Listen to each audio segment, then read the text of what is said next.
Goethe institut je sigurno dostojan svog imena. Kad to kažem, mislim naravno na Goetheovo ukupno djelo i djelovanje, ali prije svega na njegovu veličanstvenu zbirku pjesama Zapadno-istočni divan. U trenutku kad je zapadna Europa pjenila u jednoj antiislamskoj histeriji, jer valjalo je pripremiti ratove kojima će se okupirati taj svijet, kad su veliki intelektualci, pisci, filozofi svoje podsvjesne traume, snove, želje, vizije projicirali u nekakav izmišljeni orijent. Znate, Beckford projicira u orijent svoje vizije, snove nasilja, Montesquieu svoje erotske snove. Thomas de Quincey govori, piše, ma naravno da Turčin ne može doživjeti užitke koje može doživjeti jedan engleski džentlmen. Kažem, u tom trenutku Goethe piše knjigu pjesama koje su svojevrsna pisma upućena velikom persijskom pjesniku Hafezu, koji je živio u 14. stoljeću. Ta knjiga je uistinu razgovor dvaju subjekata, razgovor dvojice velikih pjesnika. To je najbolja definicija razlike između Goethe instituta i većine drugih institucija po bilo čemu sličnih Goethe institutu. Goethe institut dolazi u jedan grad da bi uspostavio dijalog, da bi počeo razgovor sa kulturom, ljudima i formama života u tom gradu. Oni traže sugovornike, partnere, suradnike, a ne nekoga koga će podučiti, učiniti sličnim sebi, nekoga od koga će biti na bilo koji način i na bilo kojem planu bolji. Jer kultura se uspostavlja definiranjem razlika. Goethe institut poštuje razlike i nastoji svojim sugovornicima pomoći da razlike između dviju kultura razumiju, a ne ukinu. Mislim da je sjajan znak ovoga o čemu govorim to da je prva zgrada u kojoj je Goethe institut našao utočište u Sarajevu građena u tradicionalnom bosanskom stilu. Zato se ja mnogo radujem tome što u Sarajevu već od oktobra 1999. imamo aktivan, dobro ekipiran Goethe institut. Nadam se da će se suradnja ovoga grada i te institucije nastaviti i biti još bolja, življa, intenzivnija.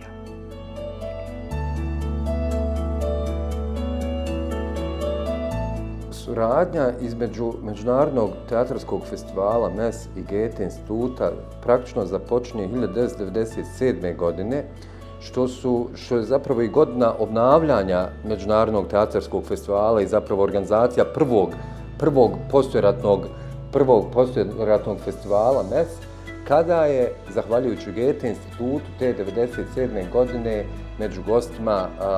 među festivalskim gostima bila i predstava Trainspotting njemačkog reditelja Franka Kastorfa.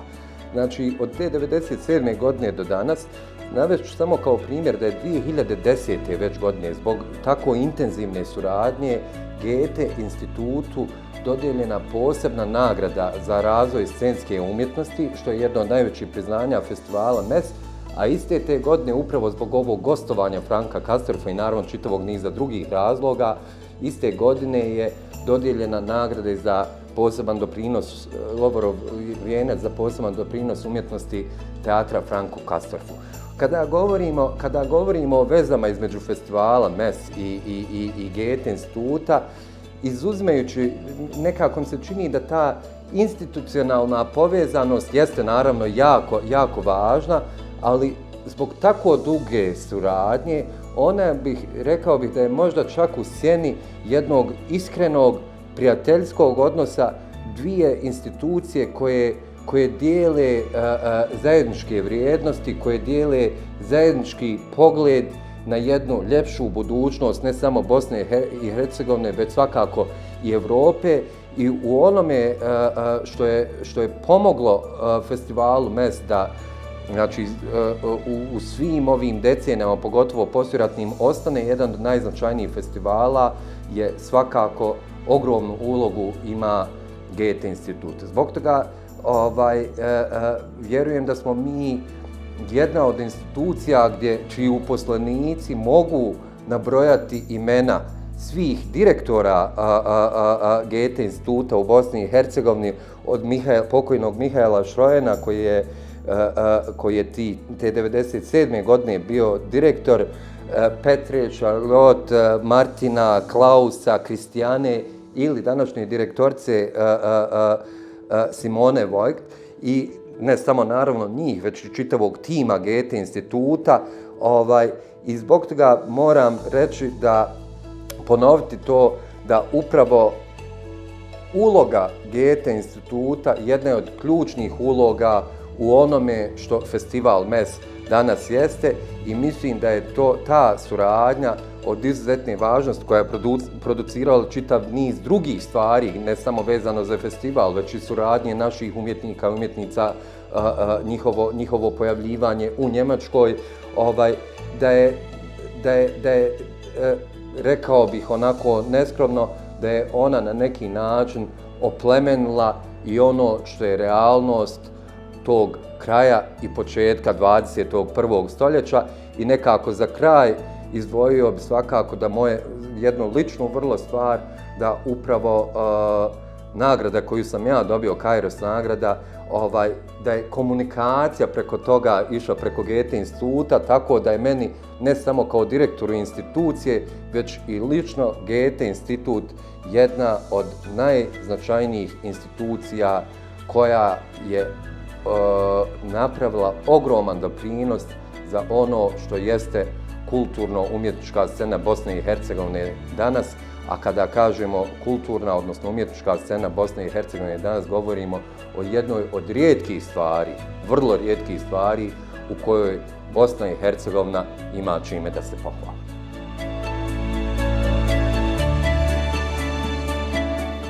Goethe institut u Bosni i Hercegovini, Muzej savremene umjetnosti Republike Srpske godinama već razvijaju izuzetno uspješnu zajedničku saradnju.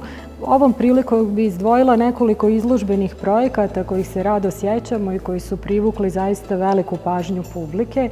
U pitanju su izložbe Zigmara Polkea, Helge Paris, Games and Politics, a prošle godine je ova izložbena djelatnost zaokružena jednim velikim projektom i izložbom pod nazivom Ko neće da misli leti napolje, izložbom koja je obilježila 100 godina od rođenja Jozefa Bojsa i koja je zaista predstavljala jednu izuzetnu priliku da se i Muzej savremene umjetnosti Republike Srpske i Banja Luka uključi u obilježavanje 100 godina od rođenja ovog velikog i značajnog umjetnika. Suradnja između udruge Rezon, koju sačinjava kolektiv Street Arts Festivala Mostar, i Goethe instituta ostvarena je u 2021. godini u okviru Ich Bih projekta, gdje smo dobili podršku i povjerenje da realiziramo Mostar Kulturpunkt koncept kojem je cilj bio unapređenje street art scene, osnaživanje mladih umjetnika i promocija njemačke kulture. Kao rezultat te cijele umjetničke priče je ovaj mural Einsteina koji se nalazi iza mene, zatim uspješno realizirana likovna radionica sa učenicima srednje likovne škole, muzički događaj i artist talk sa Frankijem. Smatram da je Goethe institut jedna važna i snažna spona između Njemačke i Bosne i Hercegovine, te da se na različite načine, a pogotovo kroz kulturno djelovanje, gradi jedna snažna platforma koja pozitivno utječe na cijelo naše društvo i stvara nove suradnje, interakcije, interkulturalni dijalog. Pa Univerzitet u Tuzli ima dugogodišnju saradnju sa Goethe institutom, već nekih 10 godina mi intenzivno sarađujemo, ali smo nekako zadnjih par godina došli na zajedničku ideju da organizujemo master studij iz metodike njemačkog jezika. Mi naime, univerzitet, naša germanistika, mi obrazujemo prvenstveno nastavnike njemačkog jezika, znači najveći dio naših svršenih studenata se zaposli u školama. A Goethe institut važi za vrhunskog stručnjaka u daljnjoj izobrazbi nastavnika njemačkog jezika. Tako da smo napravili zajedno sa Univerzitetom u Jeni, napravili smo jednu trilateralnu saradnju, prvu takvu na Univerzitetu u Tuzli i organizovali smo master studij iz metodike njemačkog jezika. Mi smo naime imali interesa ovdje već dugi niz godina, ali nismo imali kapacitet da to organizujemo. Te smo uz podršku Goethe instituta i Univerziteta u Jeni napravili jedan takav program, licencirali ga, pokrenuli ga i upisali već 2 generacije na metodiku njemačkog jezika. Značaj tog projekta, tog programa je izuzetno veliki ne samo za Univerzitet u Tuzli, nego i za cijelu Bosnu i Hercegovinu, pa čak i za regiju, jer to je prvi takav studij u cijelom ovom regionu. Nije jednostavno organizovati master studij iz metodike nama na univerzitetima jer su potrebna potrebna ekspertiza, potrebno je dosta ljudi, mi smo tu dobili od Goethe instituta tu jednu pomoć, dobili smo pristup njihovoj platformi, dobili smo njihove stručnjake koji su nam pomogli u realizaciji nastave. Dobili smo i neka tehnička pomagala, pametnu tablu i tako dalje. Dakle, podrška Goethe instituta je bila zaista na jednom visokom nivou. Naši polaznici, dakle već 2 generacije, su izuzetno zadovoljni. Oni polažu u stvari već 3 predmeta polažu na platformi Goethe instituta i na taj način dobijaju uvid u najnovija dostignuća onoga što se radi na području izobrazbe, daljnje izobrazbe nastavnika njemačkog jezika. Zbog toga smo izuzetno ponosni i zadovoljni ovako realizovanim projektom.